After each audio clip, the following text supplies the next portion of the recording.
এইটো পৰীক্ষাৰ দ্বাৰা তুমি চাব পাৰিবা কেনেকৈ সম্পূৰ্ণ প্ৰতিফলন ঘটে। ইয়াৰ বাবে তোমাক লাগিব পানী, ডেটল আৰু লেজাৰ লাইট। কেইটোপালমান ডেটল কাঁচৰ আধা পানী থকা বটলত দিয়া। ডেটল দিয়াৰ লগে লগে পানীখিনি অকণমান ঘোলা বা বগা হৈ যায়, যাৰ ফলত আমি লেজাৰ ৰশ্মি দেখিবলৈ পাম। এতিয়া ঢাকোন বন্ধ কৰি বটলটো জোকাৰি দিয়া।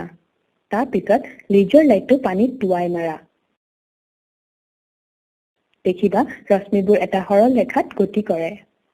যিমানে লেজাৰটোক বেকা কৰি গৈ থাকিবা, সিমানেই লেজাৰ ৰশ্মি বেকা হৈ গৈ থাকিব। তেনেকৈ এটা সময়ত পানীৰ তৰপত লেজাৰ পৰিব। দেখিবা লেজাৰ প্ৰতিফলন হৈ গৈছে। এয়াই সম্পূৰ্ণ প্ৰতিফলন। এতিয়া বটলৰ ঢাকোন খুলি তাত কিছুমান ধোঁৱা ওলাব পৰা বস্তু সুমুওৱা।